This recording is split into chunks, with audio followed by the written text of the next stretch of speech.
नमस्कार मेरे प्यारे YouTube के साथियों, तंत्र लोक में आपका स्वागत है। अब ये तंत्र लोक नाम सुनकर आप में से बहुत से लोग सोच रहे होंगे कि आखिर ये क्या नया अजूबा है। तो दोस्तों, मैं आप लोगों से इस चीज के लिए सिर्फ इतना ही कहना चाहता हूं कि ये हमारा एक नया चैनल है, जहां पर आप लोगों को कुछ ऐसी डरावनी कहानियां सुनने को मिलने वाली हैं, जिन कहानियों को सुनते वक्त आपको लगेगा कि जैसे वो सब कुछ आपकी आंखों के सामने ही हो रहा है। इस चैनल पर आपको तंत्र मंत्र और खौफनाक रहस्यों से जुड़ी हुई लंबी लंबी कहानियां सुनने को मिलने वाली हैं।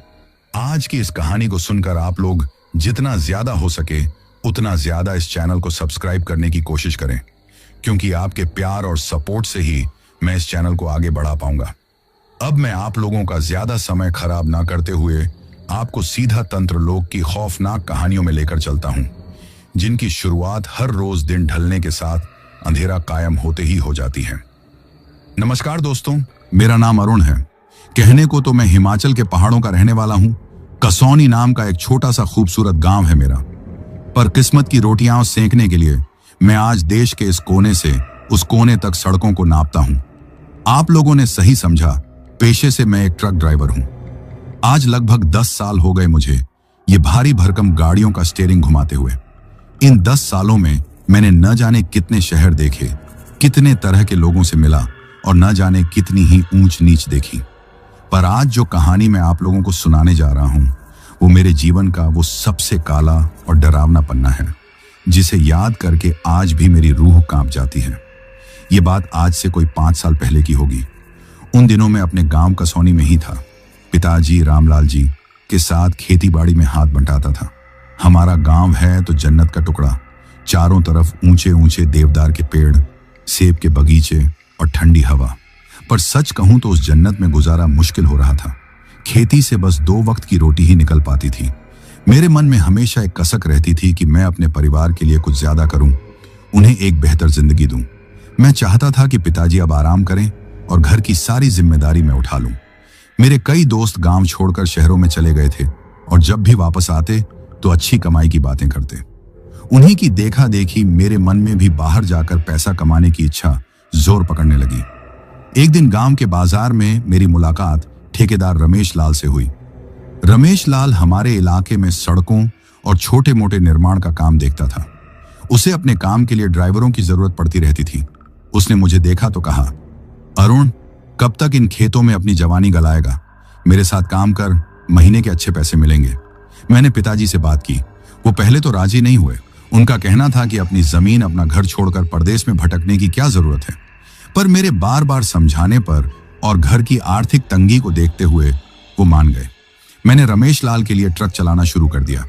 मेरा काम था पास के शहर से सीमेंट, सरिया और दूसरा निर्माण का सामान लादकर उन जगहों पर पहुंचाना जहां सड़क या कोई बिल्डिंग बन रही हो।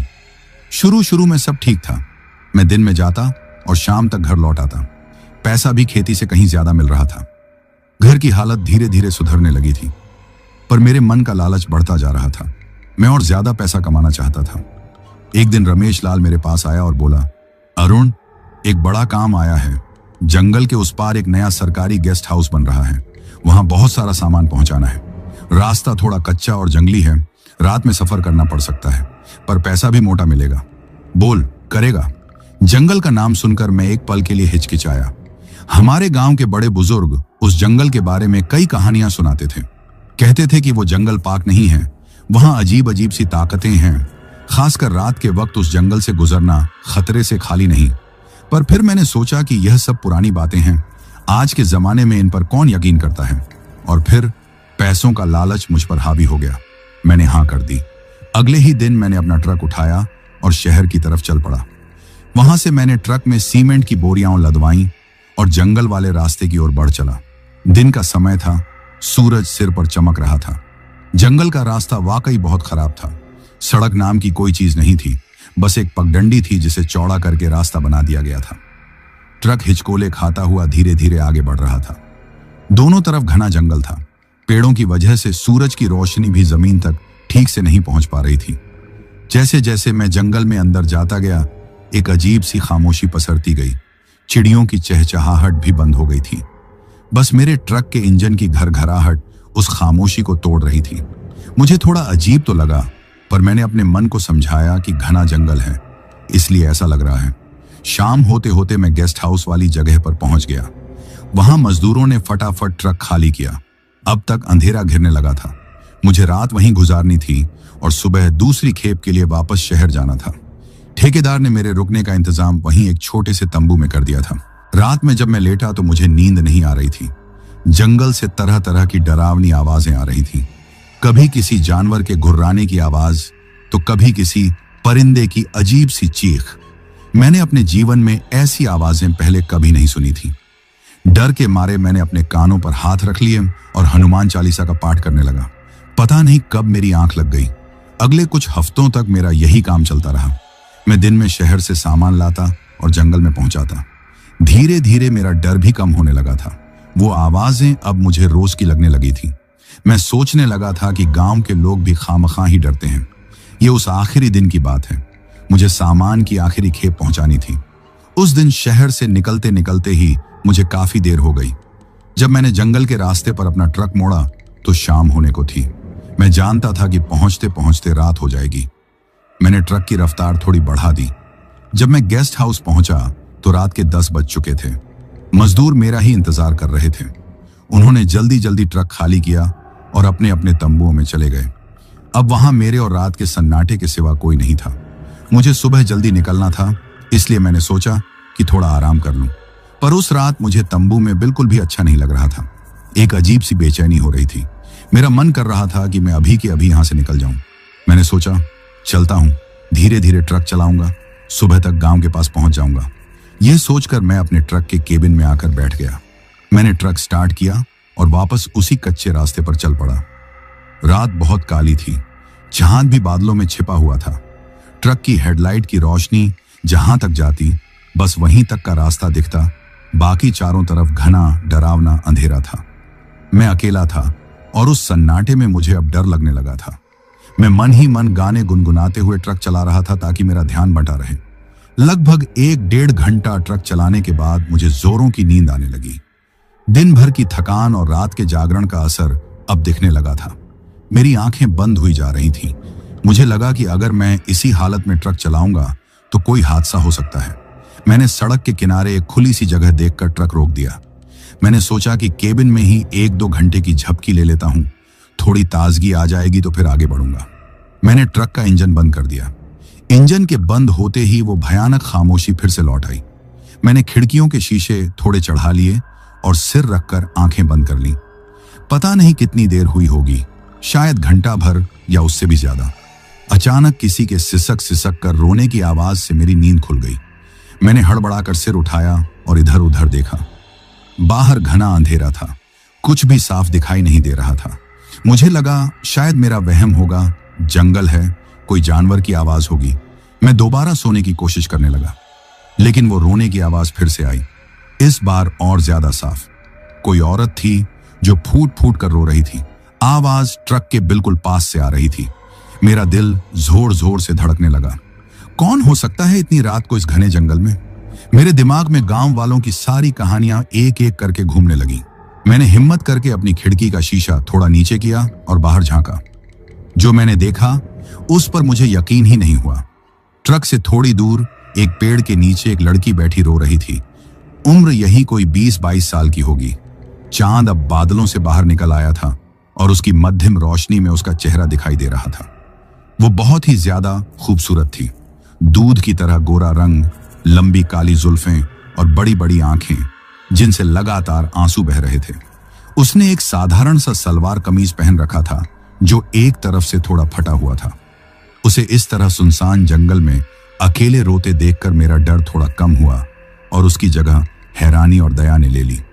मैंने सोचा, यह बेचारी लड़की इतनी रात को यहां क्या कर रही है? जरूर किसी मुसीबत में है। मैंने केबिन का दरवाजा खोला और ट्रक से नीचे उतरा। मेरे कदमों की आहट सुनकर उसने रोना बंद कर दिया और डर कर मेरी तरफ देखने लगी। उसकी आंखों में एक अजीब सा खौफ था। मैं थोड़ा फासला रखकर ही रुक गया और नरम आवाज में बोला, डरो मत, मैं तुम्हें कोई नुकसान नहीं पहुंचाऊंगा। तुम कौन हो और इतनी रात को यहां अकेले क्या कर रही हो?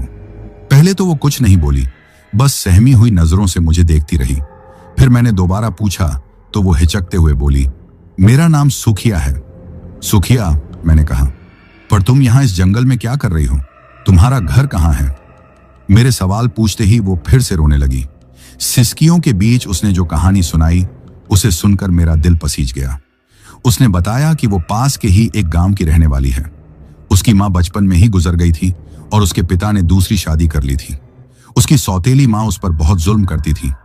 आज भी उसकी मां ने उसे छोटी सी बात पर बहुत मारा और घर से निकाल दिया। वो बेचारी जान बचाकर भागती भागती इस जंगल में आ पहुंची। उसकी कहानी सुनकर मुझे उसकी सौतेली मां पर बहुत गुस्सा आया। मैंने सोचा, कैसी औरत है, इतनी सुंदर मासूम सी बच्ची पर हाथ उठाते हुए उसे जरा भी तरस नहीं आया। मेरे मन में उसके लिए दया उमड़ आई। मैंने फैसला किया कि मैं इस लड़की को इस हाल में यहां छोड़कर नहीं जा सकता। कोई जंगली जानवर उसे अपना शिकार बना लेगा।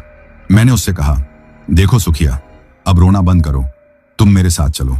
मेरा गांव यहां से ज्यादा दूर नहीं है। मैं तुम्हें अपने घर ले चलूंगा। सुबह होने पर हम सोचेंगे कि क्या करना है। मेरी बात सुनकर उसने अपनी नम आंखों से मेरी तरफ देखा। उसकी नजरों में एक उम्मीद की चमक थी। उसने धीरे से सिर हिलाकर हाँ कर दी।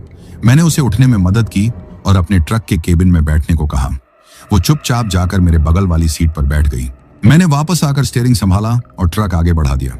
उस वक्त मैंने यह बिल्कुल भी नहीं सोचा कि एक अनजान लड़की पर इस तरह भरोसा करके मैं अपनी जिंदगी की सबसे बड़ी गलती कर रहा हूं।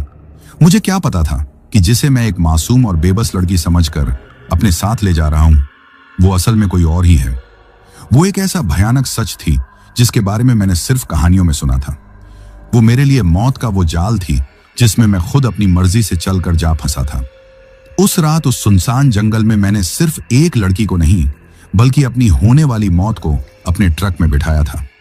अब आगे क्या होने वाला था, इस बात से मैं पूरी तरह अनजान था और यही मेरी सबसे बड़ी भूल थी। दोस्तों, मैंने ट्रक का स्टीयरिंग घुमाया और धीरे धीरे उसे वापस उस कच्ची पगडंडी पर ले आया। केबिन के अंदर एक अजीब सी खामोशी थी जिसे बस मेरे ट्रक के इंजन की घरघराहट ही तोड़ रही थी। मेरे बगल वाली सीट पर सुखिया बैठी थी, सिर झुकाए, अपनी उंगलियों को मरोड़ती हुई। चांद की हल्की सी रोशनी जो खिड़की से छन कर आ रही थी, उसमें मैं देख सकता था कि उसके गालों पर आंसू अब भी सूखे नहीं थे। उसे देखकर मेरे दिल में एक अजीब सी दया और जिम्मेदारी का एहसास हो रहा था। मैंने सोचा, बेचारी, न जाने क्या क्या सहा होगा इसने। मैंने माहौल को थोड़ा हल्का करने की कोशिश करते हुए उससे पूछा, तो सुखिया, तुम्हारा गांव जंगल के किस तरफ है? क्या नाम है तुम्हारे गांव का? उसने बिना मेरी तरफ देखे बहुत ही धीमी आवाज में कहा, मेरा कोई गांव नहीं है। उसका जवाब सुनकर मुझे बड़ा अजीब लगा। मैंने कहा, ऐसे कैसे कोई गांव नहीं है? अभी तो तुमने बताया कि तुम पास के गांव से भागकर आई हो। वो कुछ देर चुप रही, फिर बोली, जिस घर में इज्जत ना हो वो घर घर नहीं होता, और जहां अपना कोई ना हो वो गांव भी अपना नहीं लगता। मेरे लिए अब वो सब कुछ पीछे छूट गया। उसकी बातों में इतना दर्द था कि मैं और कुछ पूछने की हिम्मत नहीं कर पाया। मुझे लगा कि शायद मैं उसके जख्मों को कुरेद रहा हूं। मैंने चुपचाप ट्रक चलाने में ही भलाई समझी, पर मेरा मन बेचैन था। मैं बार बार कनखियों से उसे देख लेता था। वो बिल्कुल शांत पत्थर की मूरत बनी बैठी थी, न कोई हरकत, न कोई आवाज। उसकी ये खामोशी जंगल की खामोशी से भी ज्यादा डरावनी लग रही थी। मैंने अपने मन को समझाया, अरुण, तू भी क्या फालतू सोच रहा है? बेचारी लड़की डरी हुई है, सदमे में है, इसलिए चुप है। इसमें अजीब क्या है? मैंने अपनी पगार में से कुछ पैसे बचाकर एक नया म्यूजिक सिस्टम लगवाया था। मैंने सोचा कि थोड़ा संगीत चला दूं, शायद इससे उसका मन भी बहल जाए और केबिन का ये भारीपन भी कुछ कम हो। मैंने जैसे ही गाने चलाए, वो अचानक चौंक गई। उसने डरी हुई नजरों से उस छोटे से स्पीकर की तरफ देखा जहां से आवाज आ रही थी। मैंने मुस्कुराकर कहा, डरो मत, ये गाना बज रहा है, तुम्हें गाने सुनना पसंद है?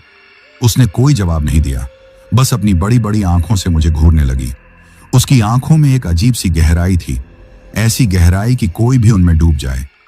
एक पल के लिए मुझे लगा जैसे वो आंखें मेरी नहीं हैं, वो किसी और की हैं, किसी ऐसी दुनिया की जहां कोई इंसान नहीं जा सकता। मेरे शरीर में एक हल्की सी कंपी दौड़ गई। मैंने झट से अपनी नजरें सामने सड़क पर गड़ा दी और म्यूजिक सिस्टम बंद कर दिया। अब मैं बस जल्द से जल्द इस जंगल से बाहर निकलना चाहता था। मैंने ट्रक की रफ्तार थोड़ी और बढ़ा दी। वो कच्चा ऊबड़ खाबड़ रास्ता अब खत्म होने का नाम ही नहीं ले रहा था। हर मोड़ के बाद लगता कि बस अब जंगल खत्म होगा, पर सामने फिर वही घने पेड़ और अंधेरा रास्ता दिखाई दे जाता। घंटे भर और चलने के बाद मुझे दूर कुछ टिमटिमाती हुई रोशनी यहां दिखाई दी। मैं समझ गया कि मेरा गांव कसौनी अब पास ही है। उन रोशनियों को देखकर मेरे दिल को जो सुकून मिला उसे मैं शब्दों में बयां नहीं कर सकता। जैसे किसी डूबते हुए को तिनके का सहारा मिल गया हो। जैसे ही हमारा ट्रक जंगल से निकलकर पक्की सड़क पर आया, सुखिया के व्यवहार में भी एक अजीब सा बदलाव आया। वो जो अब तक चुपचाप सहमी हुई बैठी थी, अब थोड़ी सहज होने की कोशिश कर रही थी। उसने मेरी तरफ देखकर एक हल्की सी मुस्कान दी और बोली, आपका बहुत बहुत धन्यवाद। अगर आज आप न होते तो पता नहीं मेरा क्या होता। उसकी आवाज में शहद जैसी मिठास थी। मैं उसकी मुस्कान देखकर अपना सारा डर और बेचैनी भूल गया। मैंने भी मुस्कुराते हुए कहा, इसमें धन्यवाद की कोई बात नहीं है, इंसान ही इंसान के काम आता है। वैसे मेरा नाम अरुण है। अरुण? उसने मेरा नाम ऐसे दोहराया जैसे वो उसे छक रही हो। सुबह के 4 बज रहे थे जब हम गांव की सीमा में दाखिल हुए। इक्का दुक्का लोग जो सुबह की सैर के लिए निकले थे, मेरे ट्रक को इतनी सुबह आता देखकर हैरान हो रहे थे। मैं जानता था कि अब गांव में बातें बनेंगी। अरुण इतनी सुबह सुबह कहां से आ रहा है और ये लड़की कौन है इसके साथ? पर उस वक्त मुझे इन सब बातों की कोई परवाह नहीं थी। मेरे लिए उस लड़की की मदद करना ज्यादा जरूरी था। मैंने ट्रक लाकर अपने घर के सामने रोका। हमारा छोटा सा पत्थर और लकड़ी का बना 2 मंजिला घर था। पिताजी शायद अभी सो रहे थे। मैंने ट्रक का इंजन बंद किया और सुखिया से कहा, चलो ये मेरा घर है। वो धीरे से ट्रक से नीचे उतरी और डरी हुई नजरों से मेरे घर को देखने लगी। मैंने दरवाजा खटखटाया। थोड़ी देर बाद पिताजी ने दरवाजा खोला। वो मुझे इतनी सुबह देखकर चौंक गए। फिर उनकी नजर मेरे पीछे खड़ी सुखिया पर पड़ी। उनके चेहरे पर हैरानी और शक के भाव एक साथ आ गए। उनकी अनुभवी आंखों ने एक ही पल में स्थिति को भांप लिया था। अरुण, ये कौन है तुम्हारे साथ? उनकी आवाज में सख्ती थी। मैंने उन्हें पूरी बात बताने की कोशिश की। पिताजी, ये सुखिया है। ये बहुत बड़ी मुसीबत में थी। मुझे ये जंगल में मिली। मेरी बात पूरी होने से पहले ही पिताजी ने मुझे घूरते हुए कहा, अंदर आओ। हम दोनों घर के अंदर आ गए। पिताजी ने दरवाजा बंद किया और सुखिया को ऊपर से नीचे तक ऐसे देखने लगे जैसे कोई हीरे की परख कर रहा हो। सुखिया ने डरकर अपनी नजरें झुका लीं और मेरे पीछे छिपने की कोशिश करने लगी। मैंने पिताजी को एकांत में ले जाकर उसे मिली सारी कहानी बताई। कैसे उसकी सौतेली मां ने उसे मारा और घर से निकाल दिया, और कैसे वो बेचारी जंगल में रो रही थी। मैंने कहा, पिताजी, हम उसे इस हाल में नहीं छोड़ सकते। बस आज रात की ही तो बात है। सुबह हम उसे किसी सुरक्षित जगह पहुंचा देंगे। पिताजी रामलाल जी ने अपनी जिंदगी धूप में नहीं, तजुर्बों की छांव में बिताई थी। वो मेरी तरह जज्बाती नहीं थे। उन्होंने मेरी पूरी बात सुनी, पर उनके चेहरे पर यकीन के कोई भाव नहीं थे। उन्होंने कहा, अरुण, तू अभी बच्चा है। दुनिया जितनी सीधी दिखती है उतनी है नहीं। किसी अनजान पर, खासकर जो जंगल में मिले, उस पर आंख बंद करके भरोसा करना बेवकूफी है। पर पिताजी, आप उसकी हालत तो देखिए, वो कितनी डरी हुई है। मैंने जिद की। पिताजी कुछ देर चुपचाप सोचते रहे। फिर उन्होंने एक गहरी सांस ली और बोले, ठीक है, मेहमान भगवान का रूप होता है। अगर ये मुसीबत में है तो हम इसकी मदद जरूर करेंगे, पर सिर्फ आज रात के लिए। सुबह होते ही मैं खुद इसे इसके गांव छोड़कर आऊंगा और इसकी मां से बात करूंगा। मैं राजी हो गया। मां तो हमारी थी नहीं, बचपन में ही गुजर गई थी। घर में हम 2 ही थे। पिताजी ने सुखिया से कहा, बेटी, डरो मत। जब तक तुम इस घर में हो तुम सुरक्षित हो। ऊपर एक कमरा खाली है, तुम वहां आराम कर लो। सुखिया ने कांपते हुए हाथों से पिताजी के पैर छुए। पिताजी ने झिझकते हुए उसे उठाया। फिर मैं उसे लेकर ऊपर वाले कमरे में चला गया। कमरा छोटा सा था पर साफ सुथरा। मैंने उसे बिस्तर दिखाते हुए कहा, तुम यहां सो जाओ। अगर किसी चीज की जरूरत हो तो आवाज दे देना। वो बस सिर हिलाकर बिस्तर पर बैठ गई। मैं कमरे से बाहर निकल आया। मैं रात भर के सफर और दिन भर के काम से बुरी तरह थक चुका था। मुझे बस अपना बिस्तर दिख रहा था। मैं अपने कमरे में गया और कपड़े बदलकर बिस्तर पर लेटते ही गहरी नींद में सो गया। मुझे नहीं पता था कि वो नींद मेरे लिए कितनी खतरनाक साबित होने वाली थी।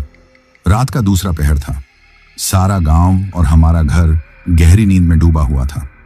बाहर झींगुरों की आवाज के सिवा कोई और शोर नहीं था।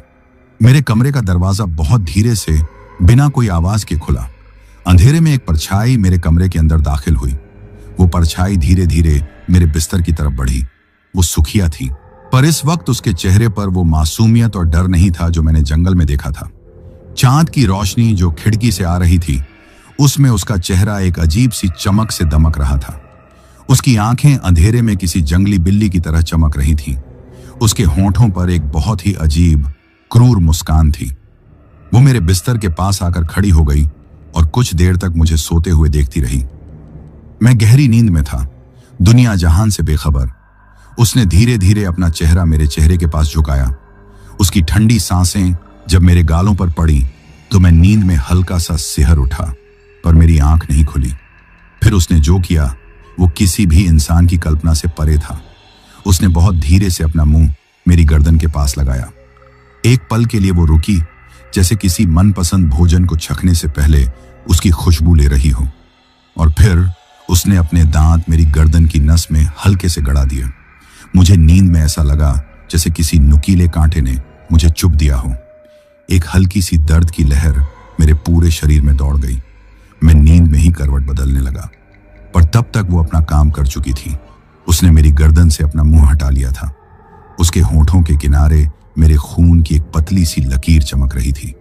उसने अपनी जीभ निकालकर उस खून को ऐसे छाटा जैसे कोई बहुत ही स्वादिष्ट चीज छक रहा हो। अपना काम पूरा करके वो उसी तरह दबे पांव बिना कोई आवाज किए मेरे कमरे से बाहर निकल गई और जाकर अपने कमरे में सो गई। मैं गहरी नींद में सोता रहा, इस बात से बिल्कुल अनजान कि मेरे ही घर में, मेरी ही छत के नीचे एक खून की प्यासी डायन ने मुझे अपना पहला शिकार बना लिया था।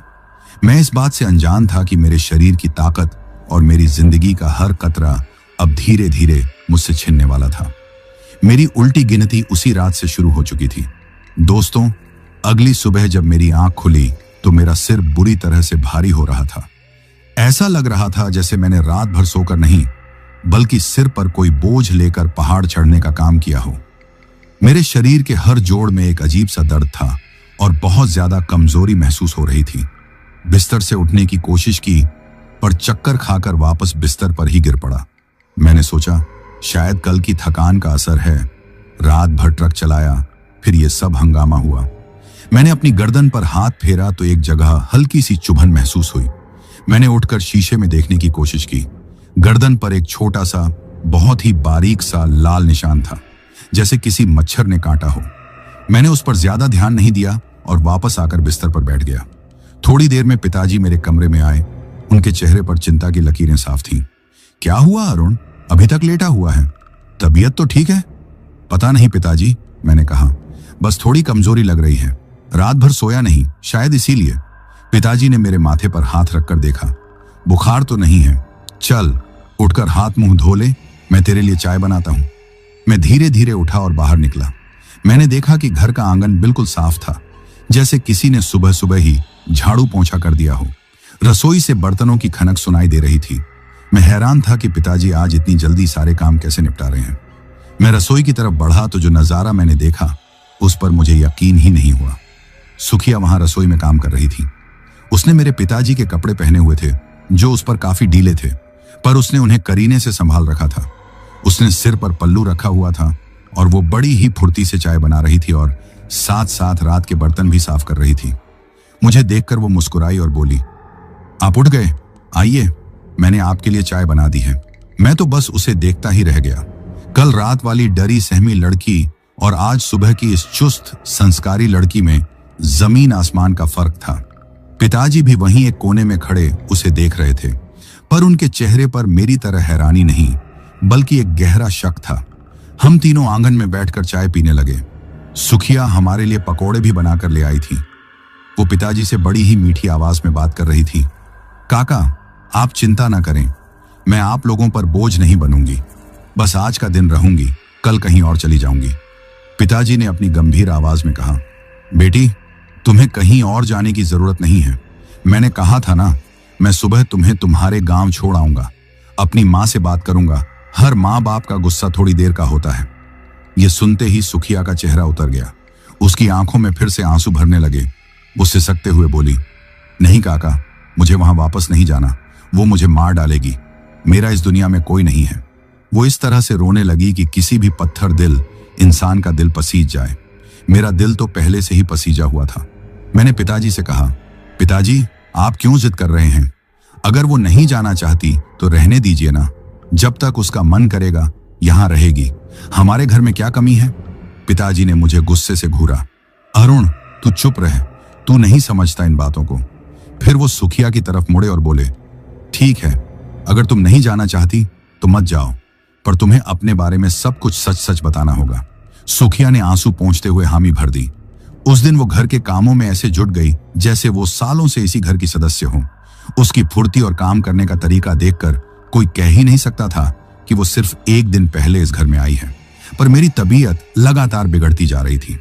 दोपहर होते होते मेरी कमजोरी इतनी बढ़ गई कि मुझसे उठा भी नहीं जा रहा था। मुझे चक्कर आ रहे थे और कुछ भी खाने का मन नहीं कर रहा था। सुखिया मेरी बहुत सेवा कर रही थी। वो मेरे लिए नींबू पानी लाती, मेरे पैर दबाती और बार बार पूछती, आपको कैसा लग रहा है? डॉक्टर को बुलाऊं क्या? उसकी इतनी देखभाल देखकर मैं उसके प्रति और भी ज्यादा नरम हो गया। मुझे लगा कि पिताजी खामखां ही उस पर शक कर रहे हैं, पर पिताजी की आंखों का शक कम होने की बजाय बढ़ता ही जा रहा था।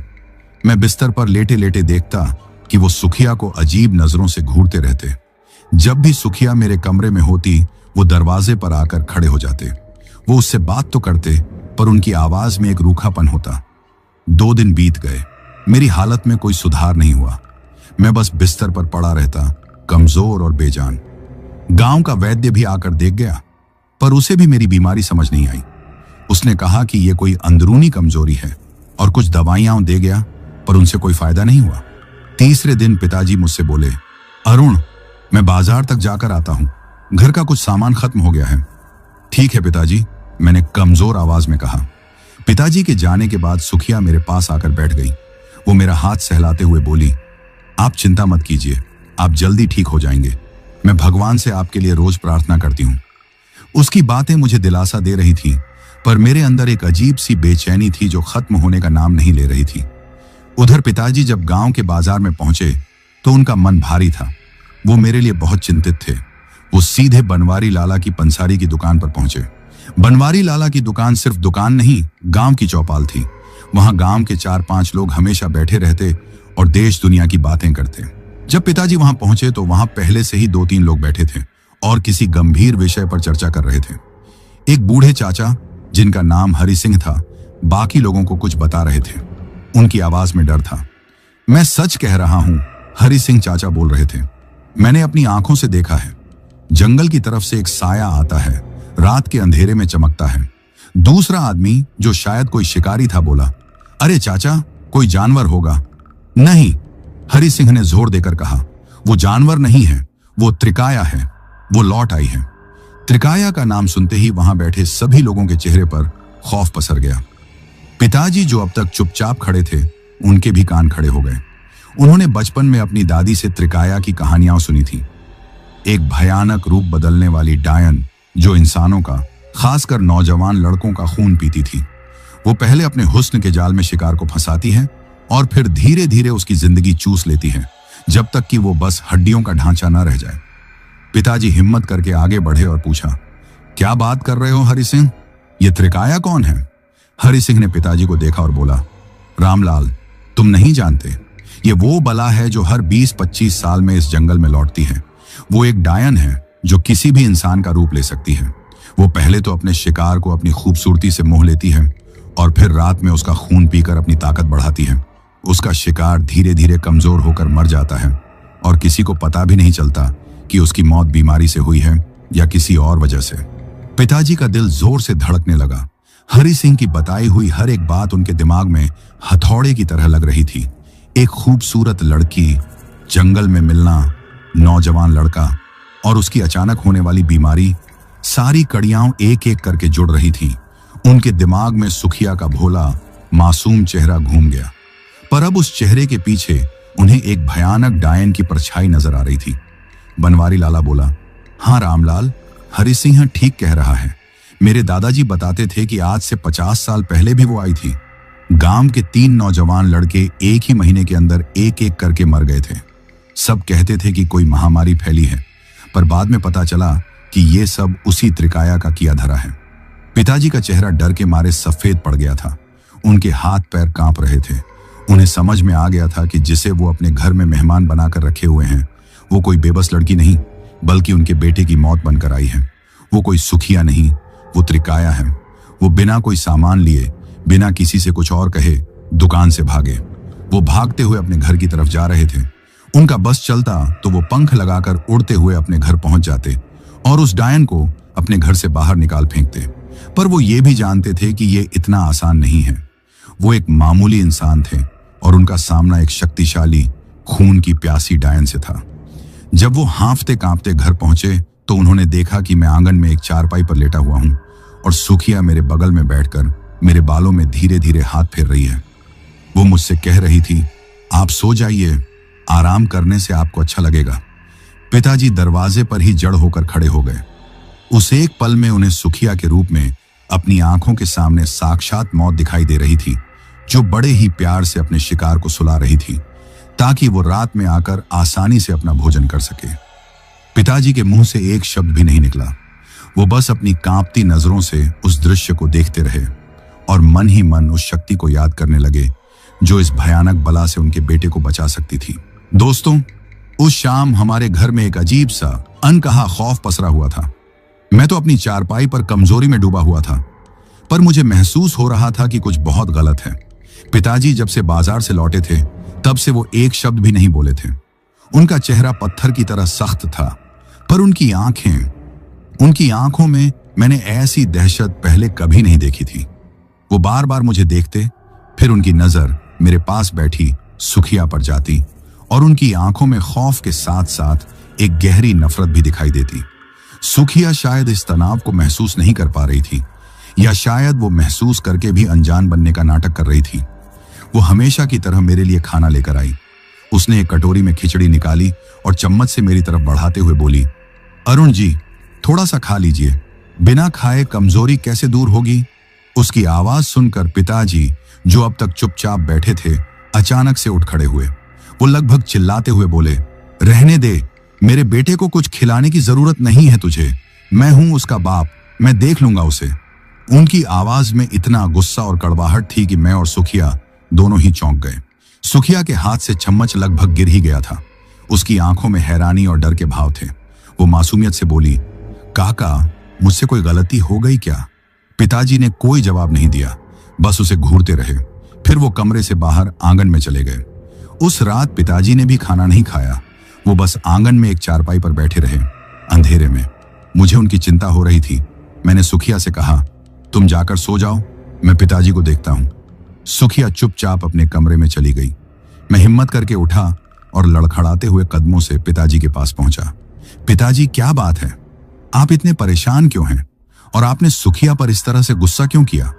पिताजी ने अंधेरे में अपना चेहरा छुपा लिया।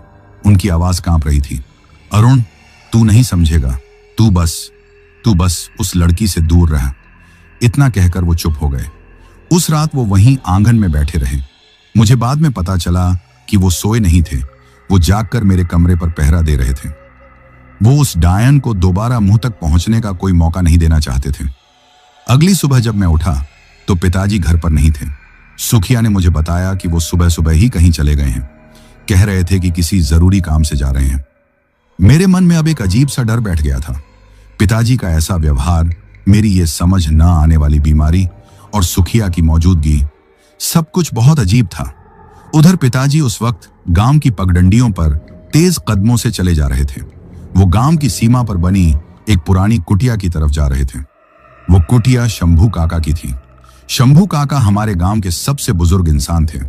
कोई नहीं जानता था कि उनकी असली उम्र क्या है। वो अकेले रहते थे और जड़ी बूटियों और पुरानी विद्याओं का उन्हें बहुत ज्ञान था। गांव के लोग उनसे थोड़ा डरते भी थे और उनकी इज्जत भी करते थे। लोग उनके पास तभी जाते थे जब कोई मुसीबत वैद्य और डॉक्टरों की समझ से बाहर हो जाती थी। आज पिताजी के लिए भी वही दिन था।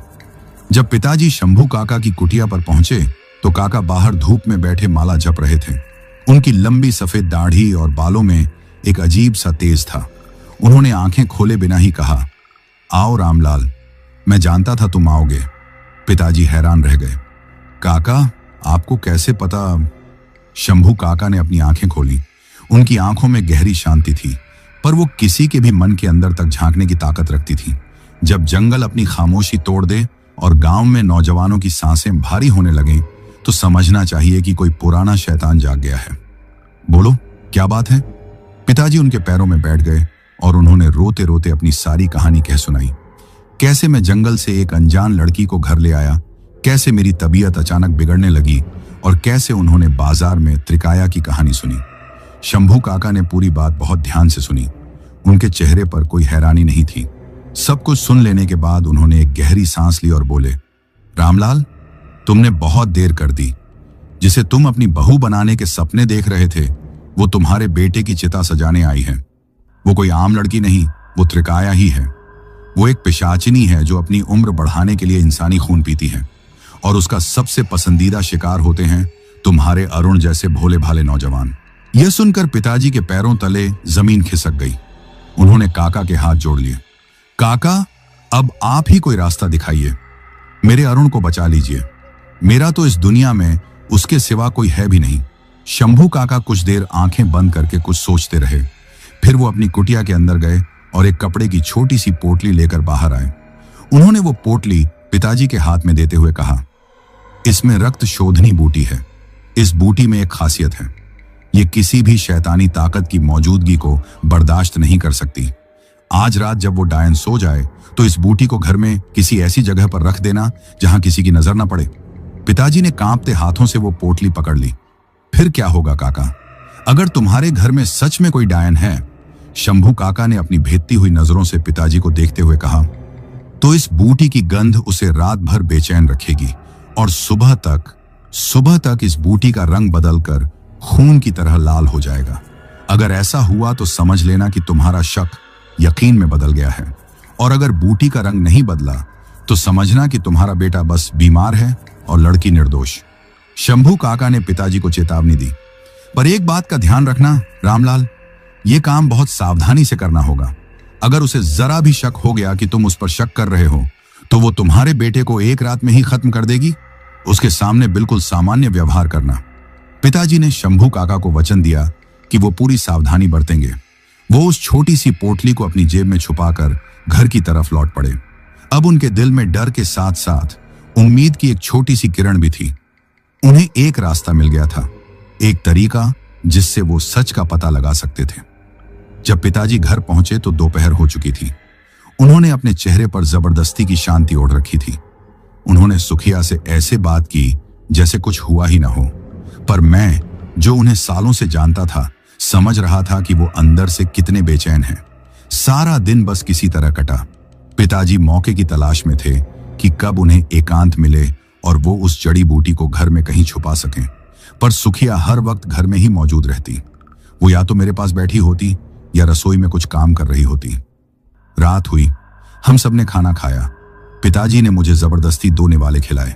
फिर उन्होंने सुखिया से कहा, बेटी, तुम बहुत थक गई हो, जाकर आराम करो। सुखिया के जाने के बाद पिताजी मेरे कमरे में आए। उन्होंने मेरे बिस्तर के पास बैठकर मेरा सिर सहलाया। फिर वो धीरे से बोले, अरुण, हिम्मत रखना, भगवान सब ठीक करेगा। इतना कहकर वो बाहर चले गए। अब घर में पूरी तरह शांति थी। पिताजी जानते थे कि यही मौका है। वो दबे पांव रसोई में गए। उन्होंने चारों तरफ देखा। फिर उनकी नजर आटे के उस बड़े कनस्तर पर पड़ी जो कोने में रखा था। उन्होंने धीरे से कनस्तर का ढक्कन खोला और वो छोटी सी पोटली उसके अंदर आटे में गहरी दबा दी। अपना काम करके वो वापस अपने कमरे में आ गए। पर उस रात उनकी आंखों में नींद कहाँ थी। वो बस जागते रहे, सुबह होने का इंतजार करते रहे। हर एक पल 1 साल के बराबर लग रहा था। उनका दिल जोर जोर से धड़क रहा था। वो सोच रहे थे कि अगर सुबह उस बूटी का रंग सच में लाल निकला तो क्या होगा। वो उस भयानक डायन का सामना कैसे करेंगे। यही सोचते सोचते उन्होंने पूरी रात गुजार दी। अब बस सुबह का इंतजार था, एक ऐसी सुबह जो अपने साथ एक भयानक सच लेकर आने वाली थी। दोस्तों, वो रात शायद मेरी जिंदगी की सबसे लंबी और भयानक रात थी, पर मुझसे ज्यादा भयानक वो रात मेरे पिताजी के लिए थी। मैं तो अपनी कमजोरी और बीमारी में लगभग बेहोश पड़ा था, पर वो तो जाग कर उस सच का इंतजार कर रहे थे जो सुबह उनके सामने आने वाला था। सुबह हुई। सूरज की पहली किरण जब हमारे आंगन में उतरी तो पिताजी की धड़कनें और तेज हो गईं। मैं उठा तो आज भी वैसी ही कमजोरी महसूस कर रहा था। तभी सुखिया मेरे कमरे में आई। आज उसके चेहरे पर वो ताजगी नहीं थी। उसकी आंखें हल्की सी सूजी हुई थीं और चेहरे पर एक अजीब सी बेचैनी थी। उसने मुझसे पूछा, अरुण जी, आपको रात को नींद तो ठीक से आई? पता नहीं क्यों, पर मुझे रात भर नींद नहीं आई। ऐसा लग रहा था जैसे घर में कोई अजीब सी, कोई चुभने वाली गंध फैली हुई है। उसकी बात सुनकर मेरे तो होश ही उड़ गए। पर पिताजी जो दरवाजे पर खड़े सब सुन रहे थे, उनका दिल जानता था कि ये रक्त शोधनी बूटी का असर है। वो डायन उस पाक बूटी की मौजूदगी को बर्दाश्त नहीं कर पा रही थी। पिताजी ने खुद को संभाला और बोले, अरे कुछ नहीं है, तेरा वहम होगा, जाकर नहा धो ले। पिताजी बस मौके का इंतजार कर रहे थे। जैसे ही सुखिया नहाने के लिए गुसलखाने में गई, पिताजी बिजली की तेजी से रसोई की तरफ लपके। उनके हाथ कांप रहे थे, सांसें तेज चल रही थीं। उन्होंने रसोई का दरवाजा अंदर से बंद किया और सीधे उस आटे के कनस्तर की तरफ बढ़े। उनका दिल ऐसे धड़क रहा था जैसे वो छाती फाड़कर बाहर आ जाएगा। उन्होंने कांपते हुए हाथों से कनस्तर का भारी ढक्कन उठाया। एक पल के लिए उनकी हिम्मत जवाब दे गई। वो सोचने लगे, अगर बूटी का रंग नहीं बदला तो? मैं उस मासूम लड़की पर खामखा शक कर रहा हूं। पर फिर उन्हें मेरा कमजोर पीला चेहरा याद आया और उन्होंने हिम्मत करके अपना हाथ आटे में डाल दिया। वो आटे में उस छोटी सी पोटली को टटोलने लगे। कुछ सेकंड बाद उनके हाथ में वो कपड़े की पोटली आ गई। उन्होंने उसे बाहर निकाला और उनकी आंखें खौफ से फटी की फटी रह गईं। वो पोटली जिसका रंग कल रात तक सफेद था, अब वो ताजे खून की तरह सुर्ख लाल हो चुकी थी। वो रंग इतना गहरा और चमकीला था जैसे किसी ने उसे खून में ही डुबोकर निकाला हो। सारे शक, सारी दुविधाएं एक ही पल में दूर हो गईं। पिताजी के सामने एक भयानक सच था, इतना भयानक कि उनकी आत्मा तक कांप उठी। उनके घर में, उनकी छत के नीचे, उनके बेटे के साथ एक खून चूसने वाली डायन रह रही थी। वो जमीन पर घुटनों के बल बैठ गए। उनकी आंखों से आंसू बहने लगे, पर ये आंसू दुख के नहीं, बेबसी और गुस्से के थे। उन्होंने उस लाल पोटली को मुट्ठी में भींचा और उसी पल फैसला कर लिया, वो अपने बेटे को ऐसे मरने नहीं देंगे। वो लड़ेंगे, उस शैतान से लड़ेंगे, भले ही उनकी जान क्यों ना चली जाए। वो उठे, अपने आंसू पोंछे और उस पोटली को जेब में रखकर रसोई से बाहर निकले। उन्होंने मुझसे आकर कहा, अरुण, मैं वैद्य जी से तेरे लिए एक खास दवा लेने जा रहा हूं। गांव से थोड़ा दूर है, आने में शाम हो जाएगी, अपना ध्यान रखना। सुखिया भी तब तक नहाकर आ चुकी थी। पिताजी ने उसकी तरफ देखा तक नहीं और तेजी से घर से निकल गए। वो भागे जा रहे थे, वापस शंभू काका की कुटिया की तरफ। उनका हर कदम उन्हें उस सच्चाई के और करीब ले जा रहा था जिसका सामना करने की हिम्मत हर किसी में नहीं होती। जब वो शंभू काका की कुटिया में पहुंचे तो काका अपनी आंखें बंद की बैठे थे, जैसे वो उनका ही इंतजार कर रहे हों। पिताजी ने बिना कुछ कहे अपनी कांपती हुई मुट्ठी खोली और वो खून जैसी लाल पोटली काका के सामने रख दी। उसे देखते ही शंभू काका की शांत आंखों में एक तूफान सा आ गया। उन्होंने गहरी आवाज में कहा, तो शक यकीन में बदल ही गया। अनर्थ हो गया रामलाल, बहुत बड़ा अनर्थ हो गया। काका, अब क्या होगा? पिताजी की आवाज में हताशा थी। हम कैसे लड़ेंगे उससे? वो कोई मामूली डायन नहीं है। शंभू काका ने उनकी बात बीच में ही काट दी। वो त्रिकाया है, एक बहुत ही शक्तिशाली और पुरानी आत्मा। वो अपनी शक्तियों का इस्तेमाल करके किसी को भी भ्रम में डाल सकती है। फिर शंभू काका ने जो बताया, उसे सुनकर पिताजी की बची खुची हिम्मत ने भी जवाब दे दिया। शंभू काका ने आसमान की तरफ देखते हुए कहा, रामलाल, आज से ठीक 2 दिन बाद अमावस्या की रात को सूर्य ग्रहण है। सूर्य ग्रहण? पिताजी समझ नहीं पाए। हाँ, सूर्य ग्रहण, काका ने अपनी डरावनी आंखों से पिताजी को घूरते हुए कहा। ये वो समय होता है जब अंधेरे की ताकतें अपने चरम पर होती हैं। ग्रहण के दौरान त्रिकाया की शक्तियां 100 गुना बढ़ जाएंगी। अगर हमने उसे ग्रहण लगने से पहले खत्म नहीं किया तो वो इतनी शक्तिशाली हो जाएगी कि उसे कोई नहीं रोक पाएगा। वो न सिर्फ अरुण को खत्म कर देगी बल्कि पूरे गांव को भी अपना शिकार बना सकती है। अब पिताजी को समझ आया कि वो कितनी बड़ी मुसीबत में फंस गए हैं। उनके पास सिर्फ 2 दिन का वक्त था। ये एक दौड़ थी, समय के खिलाफ, मौत के खिलाफ। पिताजी पूरी तरह टूट चुके थे। पर हम करेंगे क्या काका? हम 2 बूढ़े मिलकर उस शैतान का सामना कैसे करेंगे? शंभू काका उठे और अपनी कुटिया से एक पुराना जंग लगा हुआ त्रिशूल निकाला। उनकी आंखों में अब डर नहीं बल्कि एक अजीब सी चमक थी। उन्होंने कहा, डरने से काम नहीं चलेगा रामलाल। वो शक्तिशाली है तो क्या हुआ, अमर नहीं है। हर शैतान की कोई ना कोई कमजोरी होती है। हमें उसे उसके सबसे कमजोर पल में पकड़ना होगा। पर वो पल कब आएगा? आज रात, शंभू काका ने त्रिशूल को जमीन पर पटकते हुए कहा। आज रात हम उस पर पहला वार करेंगे, पर यह काम हम अकेले नहीं कर सकते। हमें मदद चाहिए होगी। गांव में जाओ और 4-5 ऐसे भरोसेमंद और हिम्मत वाले आदमियों को इकट्ठा करो जो अपनी जान पर खेलने से न डरें। बनवारी लाला और हरि सिंह को जरूर साथ लेना, वो इस बला के बारे में जानते हैं। शंभू काका ने आगे कहा, हम उसे घर में नहीं मार सकते, वो वहां बहुत मजबूत है। हमें उसे वापस उसी के इलाके में, उसी जंगल में खींच कर लाना होगा। आज रात हम सब जंगल में उसका इंतजार करेंगे। तुम बस किसी तरह उसे घर से निकालकर जंगल तक ले आओ। पिताजी के सामने अब एक साफ मकसद था। डर अब भी था, पर उस डर पर अपने बेटे को बचाने का संकल्प हावी हो चुका था। उन्होंने शंभू काका को वचन दिया कि वो आज रात त्रिकाया को जंगल में लेकर जरूर आएंगे, चाहे इसके लिए उन्हें अपनी जान ही क्यों ना दांव पर लगानी पड़े। एक भयानक युद्ध की तैयारी शुरू हो चुकी थी। एक तरफ थी अंधेरे की वो शैतानी ताकत और दूसरी तरफ थे कुछ मामूली इंसान जिनके पास हिम्मत और एक पिता के प्यार के सिवा और कोई हथियार नहीं था। अब देखना यह था कि उस रात जीत किसकी होती है। दोस्तों, उस दिन जब पिताजी घर लौटे तो उनके चेहरे पर एक अजीब सा संकल्प था। डर अब भी था, पर उस डर के ऊपर एक फौलादी परत चढ़ चुकी थी। उन्होंने मुझसे कहा कि वो गांव के मंदिर में एक खास पूजा रखवा रहे हैं और उसी सिलसिले में कुछ लोगों से मिलने जा रहे हैं। ये सब उस शैतान सुखिया के सामने हो रहा था और वो बस एक भोली भाली लड़की की तरह सिर हिला रही थी। पिताजी सबसे पहले बनवारी लाला की दुकान पर पहुंचे।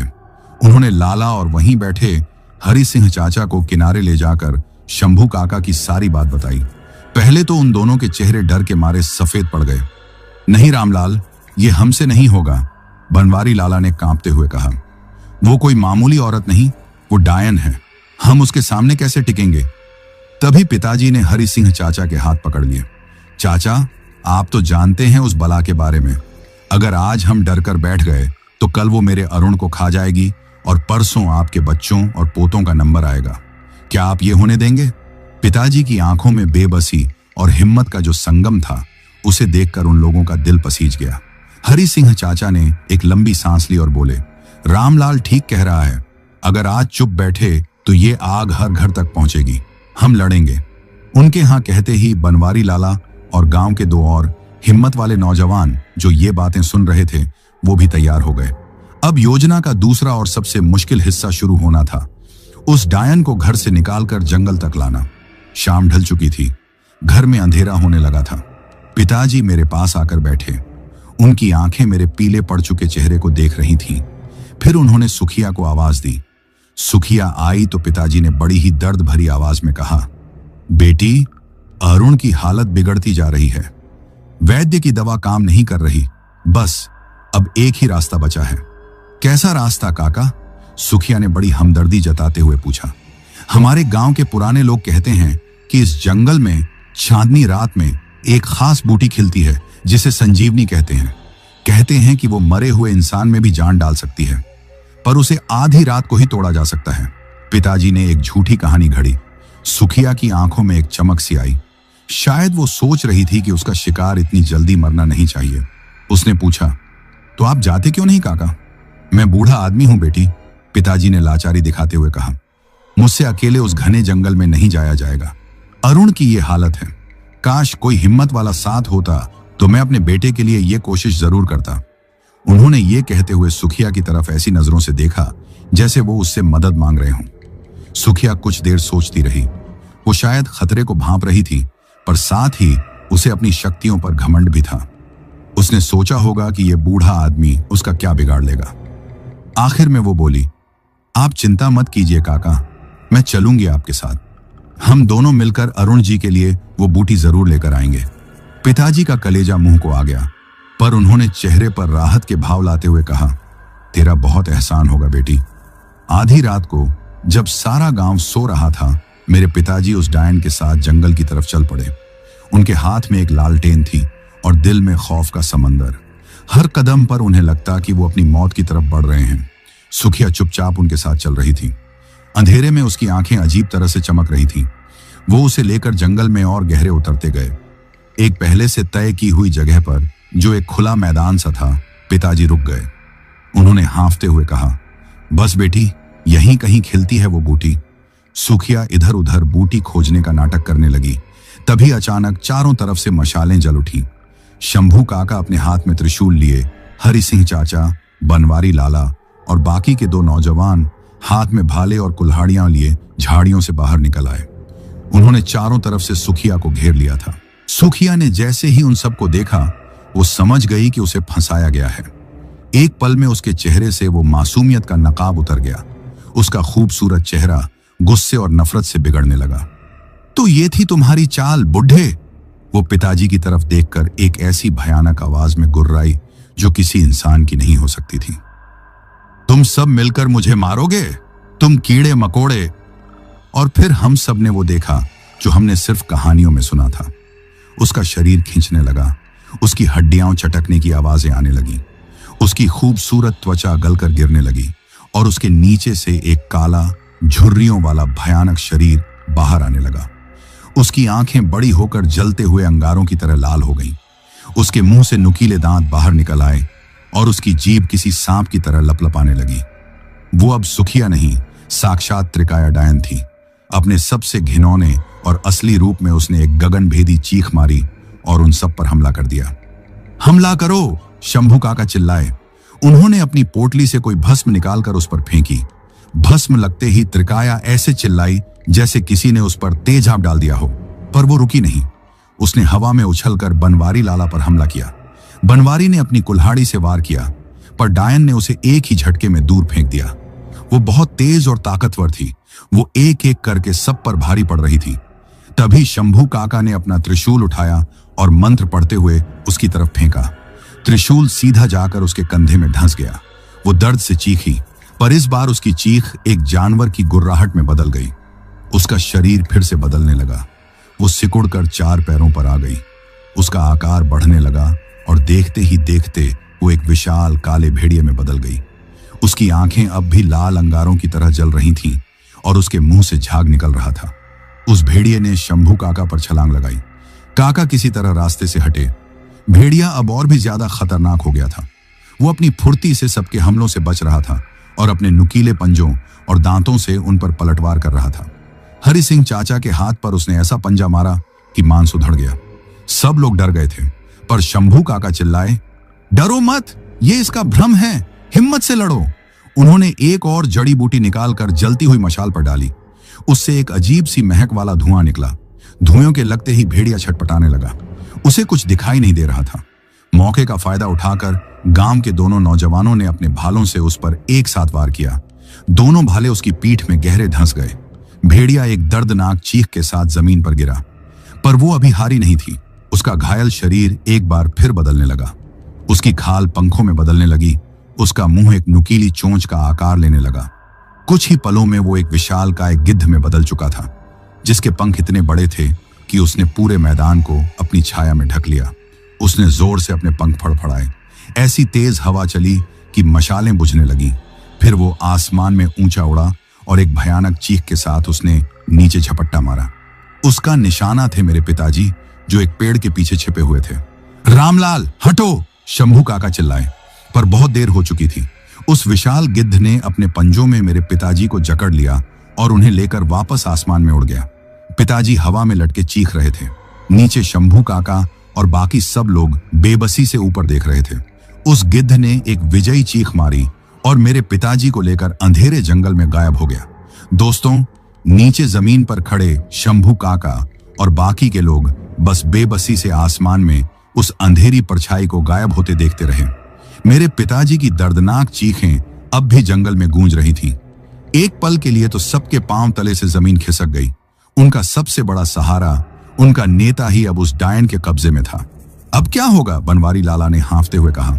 रामलाल भी गया, अब हम सब मारे जाएंगे। चुप करो!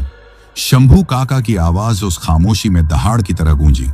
उनका चेहरा पीला पड़ चुका था, पर उनकी आंखों में अब भी लड़ने की आग बाकी थी। उन्होंने अपने कंधे में धंसे हुए त्रिशूल की तरफ इशारा किया, जो अब उस डायन के साथ ही चला गया था।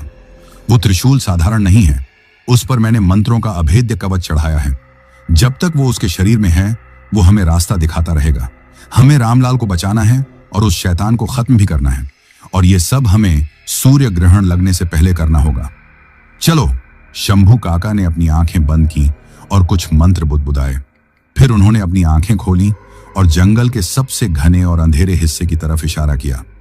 वो उस तरफ गई है, जल्दी करो, हमारे पास समय नहीं है। सब लोग अपने घावों की परवाह किए बिना शंभू काका के पीछे उस भयानक अंधेरे में दौड़ पड़े। वो जंगल का वो हिस्सा था जहां दिन में भी सूरज की रोशनी नहीं पहुंचती थी, और गांव का कोई भी इंसान उस तरफ जाने की हिम्मत नहीं करता था। लगभग आधे घंटे तक भागने के बाद वो एक पुरानी खंडहर हो चुकी हवेली के सामने पहुंचे। वो हवेली शायद किसी पुराने राजा की रही होगी, पर अब वो किसी भुताहा जगह से कम नहीं लग रही थी। वहीं से एक अजीब सी सड़ी हुई गंध आ रही थी और दबी दबी गुर्राहट की आवाजें सुनाई दे रही थीं। शंभू काका ने इशारा किया, वो इसी के अंदर है। उन्होंने दबे पांव उस खंडहर में प्रवेश किया। अंदर का नजारा और भी भयानक था।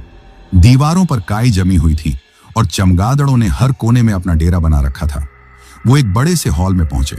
हॉल के बीचों बीच उस डायन ने लकड़ियों का एक बड़ा सा ढेर लगा रखा था, जैसे वो किसी चिता की तैयारी कर रही हो। और उसी चिता के पास मेरे पिताजी एक खंभे से बंधे हुए थे। वो बुरी तरह से घायल थे और लगभग बेहोश थे। त्रिकाया अपने असली घिनौने रूप में उस चिता के चारों तरफ नाच रही थी और कोई भयानक मंत्र पढ़ रही थी। उसका ध्यान पूरी तरह से अपनी पूजा में था। शायद वो ग्रहण लगने से पहले मेरे पिताजी की बलि देकर कोई सिद्धि प्राप्त करना चाहती थी। शंभू काका ने सबको इशारा किया। यह हमले का सही वक्त था। अब काका के चिल्लाते ही सब लोग जय महाकाल का नारा लगाते हुए उस डायन पर टूट पड़े। त्रिकाया अचानक हुए हमले से बौखला गई, पर अपने इलाके में वो और भी ज्यादा शक्तिशाली थी। उसने एक भयानक चीख मारी और हवा में उड़ने लगी। उसने अपनी शक्तियों से उस खंडहर की दीवारों को हिलाना शुरू कर दिया। ऊपर से पत्थर और मलबा गिरने लगा, पर इस बार गांव वाले डरे नहीं। उन्होंने अपनी जान की बाजी लगा दी थी। शंभू काका लगातार मंत्र पढ़कर उस पर भस्म फेंक रहे थे, जो उसकी शक्ति को कमजोर कर रही थी। हरि सिंह और बनवारी ने मिलकर पिताजी को खोला और उन्हें एक सुरक्षित कोने में ले गए। अब वो डायन पूरी तरह से पागल हो चुकी थी। वो उन पर आग के गोले फेंकने लगी। तभी गांव के एक नौजवान ने हिम्मत दिखाई और अपना भाला पूरी ताकत से उसकी तरफ फेंका। भाला सीधा जाकर उसकी टांग में लगा। वो चीखते हुए नीचे गिरी। बस यही मौका था। शंभू काका चिल्लाए, पकड़ लो इसे, हिलने मत देना। चारों लोगों ने उस पर छलांग लगा दी।